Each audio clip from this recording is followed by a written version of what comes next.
this is the Rio Grande here.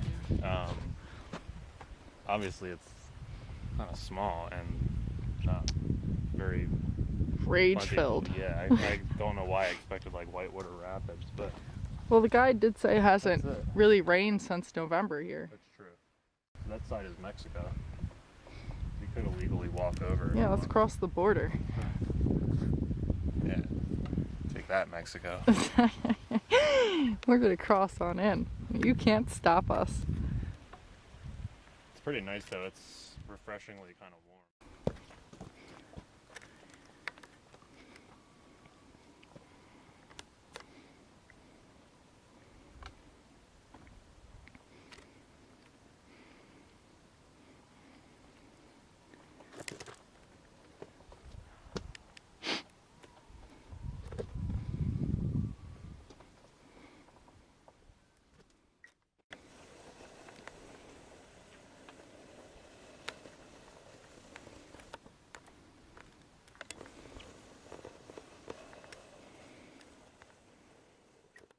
Rock looks so fragile, like underneath all this. Yeah, I love how you're saying that while you're standing underneath it. I love how Justin's like, this rock seems so fragile. Right now we're documenting the time that Justin fell into the Rio Grande. Action.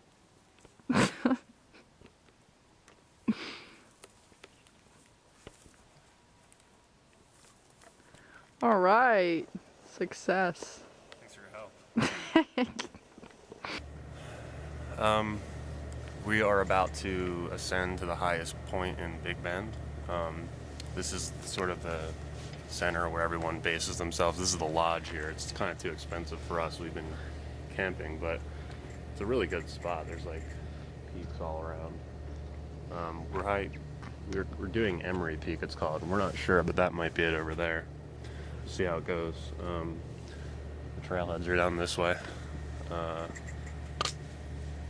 about it, right? Yeah. Oh, by the way, according to might as well start walking. According to the National Park Service, this place has the least amount of light pollution in the U.S. So last night we were lucky that it was clear and the stars are awesome. A little bit cloudy now, but it's supposed to clear up. So hopefully we'll get some good views at the top. So what's that bell noise? It's a bear bell. A bear bell? Why do you need that? They say most injuries with animals occur, or animals attack most often when they're startled. So the bear bell is to ring constantly, incessantly, to alert animals of your whereabouts. A lot of hikers have them, and it's just so you don't approach a bear, or in this case, a mountain lion as well, and startle them. So they know you're coming, even though they could smell you, but just in case, you probably won't get attacked. There's only 24 lions in this park, and there's only been 4 attacks since 1984. Yeah, I understand those statistics. However, in our campsite, they said that there's been several lion spottings roaming around. And also, several people told us at the lodge that they've seen bears just like walking up to the front door. Yeah, like there are giant mirrors on the restaurant, and they sort of climb up. There's some deer right here. Oh, cool. Hopefully it means the cougar won't get that. Go ahead, go be eaten. Stay Can't find them on the camera. Oh, they're there. They don't have a bear bell on.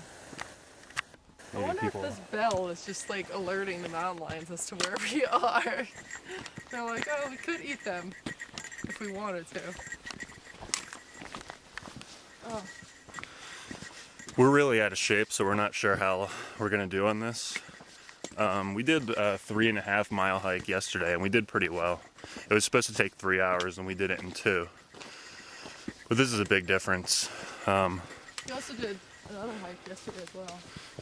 Yeah, this is like double the length, and it's a 2,000 foot elevation gain. But I'm sure we'll be okay. There's also some scrambling at the top, which people say is scary. So we'll see how that goes.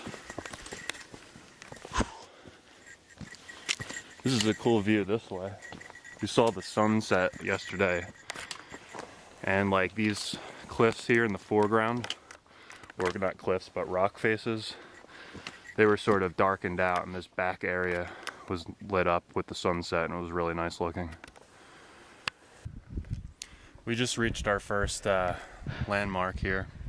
We're not really sure. We didn't pay attention to the time when we left, but we think we've been hiking for about 2 hours. Although I think Kristen thinks it's been way longer than that. I mean, it's not much of a landmark. It's just a campsite and some bathrooms. This sign says we're going to Emery Peak. So it says we have 1.5 miles to go. We've also seen 1 mile and 1.7 miles. So it seems like they don't really know how far it is. The views have been really, really good. Yeah. Definitely the best views in Texas so far. Well, we made it. This is the summit. Highest peak in Big Bend. Second highest peak in Texas. I don't know the altitude. I think it's like 8,500 or something. Zoom in a little bit. Do a panoramic. It was moderately difficult. The last 25 feet were like scrambling vertically up rocks. It's a little nerve-wracking.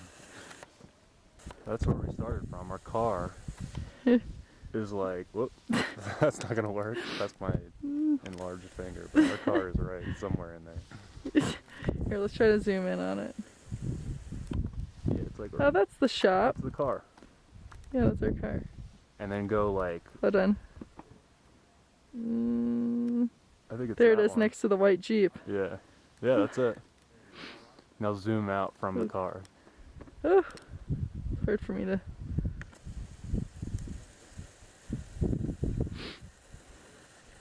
That's funny.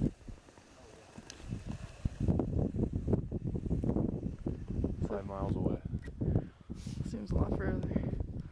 So Justin and I just finished. This is what we thought we were gonna hike. We thought that was Emery because it's the biggest one that we see right here. But it turns out the one that we hiked, if we can find it, is this.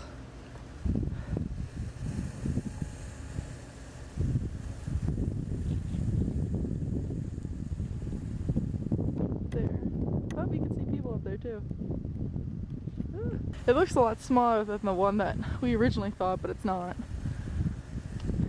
It's kind of funny, when we're standing up there, we were looking across and down onto this mountain. It's funny how perspective throws things off. It's our tent. There's my hubby. And he's cooking dinner for me. Husband, what are you making me? Beef stew, homemade. Freeze-dried actually means homemade. Yeah. He's drinking beer. Well, we've got several different, that's our appetizer, right? What's the Spaghetti with meat sauce. Yeah, that's our entree, and that's our dessert? Lasagna with meat sauce. Okay, cool. This has peas in it though, so this is gonna be mainly you. Okay. That's yummy, baby. Sure do cook up a mean dinner. These things are actually delicious. There's our car. Wow. Beep beep. You should elaborate on that. Well, the dinners are delicious. First time we had one of these was when we were in Hawaii, and we were was it Hawaii or Yeah, it was fine. Supai. It was Supai. Oh my god, it was Supai. Yeah, so it was in the Grand Canyon, and we hiked in, and we ran out of food. We were terrible. We're terrible people. We ran out of food. So these people next to us had these, and they gave us one. It was beef stroganoff, and it was actually really, really good. It was outstanding. So we bought $80 worth of these things. We have like 20 packs of these at home, and we had breakfast. Like, Yeah. I forget what it was, eggs, sausage, and It whatever. was breakfast burrito is what it was called. It was terrible. It was absolutely atrocious. So we're hoping that this will be more like our Supai experience. Did you not bring the beef stroganoff? I didn't. Boo. Fail. I think I wanted to try. Something different? Yeah. Alright, that's fair. So we have some wine that we got at the Salt Lick. And some Doritos. And beer. We bought some pillows since we forgot our pillows and have been sleeping without them. Alright, let's make some bets as to how long it's gonna take for us to open up the Doritos. And hold on a second. If you guessed 2 seconds, you were right.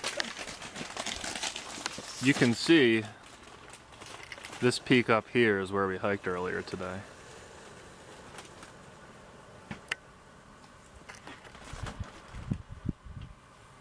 So it's pretty crazy when, you know, you look at it from down here and realize that's how far we hiked. This giant peak over here, which is what we thought we were going to hike to originally, is a couple 100 feet lower than it. So, you know, we came all the way down this way.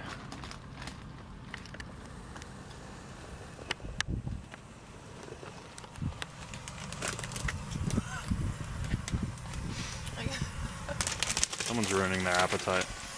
I only have 3. By the way, Kristen still has her bear whistle on. Do you not see all these things that are warning you about bears? We're about to mix our food over a bear locker.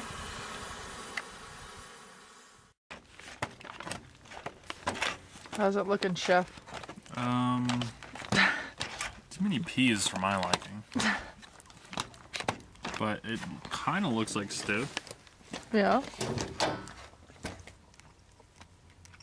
I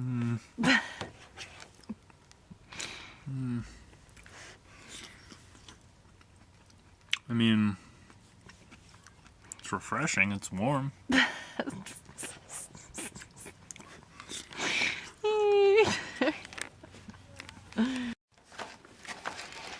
Alright, well, Chef Husband Jones finished our appetizer, which was the beef stew, and now he made us our entree, which is lasagna with meat sauce. Are you ready to dig into it, Chef Husband? Yeah, I'm not sure what this is going to be like, but I would bet my life that it'll be better than that beef stew. Yeah. I don't know how lasagna in a bag is gonna work out, because isn't it supposed to be layered? Well, it's It's definitely not like full pieces noodles. of lasagna. There's hair all over, like noodles, meat and cheese, then noodles again. This is going to be way better, I can already tell. It smells awesome. It's really cheesy. It's not really lasagna though. Yeah, know? it is. It's just chunked up lasagna. Chopped up lasagna. This is going to be awesome. Alright, well, let's try it. It smells great. Though it just went into my bowl of that crappy beef stew.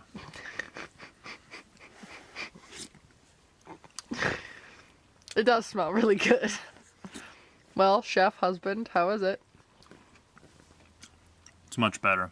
No? You know, it's a freeze-dried packet of food. So it's not that good. We should just get like ravioli. Beef ravioli is what we should have done. Yeah, it's really not that good. Oh, it's I mean, it's much better than this too. I'm gonna eat all of this. Try it. Oh, I don't need to be okay. It smells like beefaroni a little bit. Beefaroni's better. Is it? Oh, that's devastating.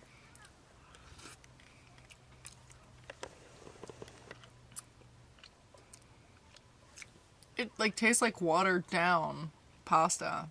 This is a shaft that they dug. It's 165 feet deep. They dug it to find meteors, but they didn't find any. But the shaft was one of the points of interest in this. Okay, so a ranger just told us that these footprints are from Acrocanthosaurus. I'm sure I mispronounced that. But that is the ancestor to the T-Rex. Very cool. Acrocanthosaurus.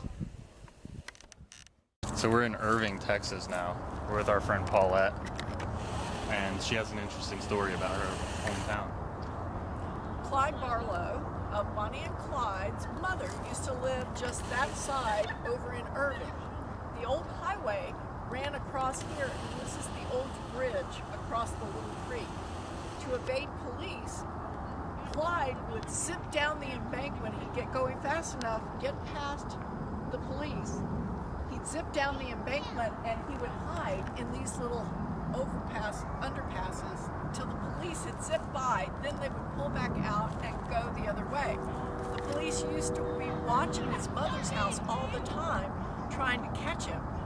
And that's why he would use this little path to evade them, because they would always be watching for him on this highway as he was coming and going. Awesome. We're in Dallas now, and this is where JFK was shot. There are X's in the street. There's one right there. That was the first shot, and then the second shot was down there a little ways. You really should have waited. No, it's all right. It's a road. So those are the X's. There you go. Can't see it. Oh, there it is. And if you go over this way, this is the grassy knoll where allegedly there was a second shooter. And the building where the shots came from is this one over here, which there's a tree in front of it now. That was a lot smaller back in the day, obviously. So yeah, this is, I guess, the most famous spot in Dallas, huh? Infamous. Yeah, infamous. infamous. Spot in Dallas. Waiters ran up to us. So this is the 6th floor museum from the 7th floor.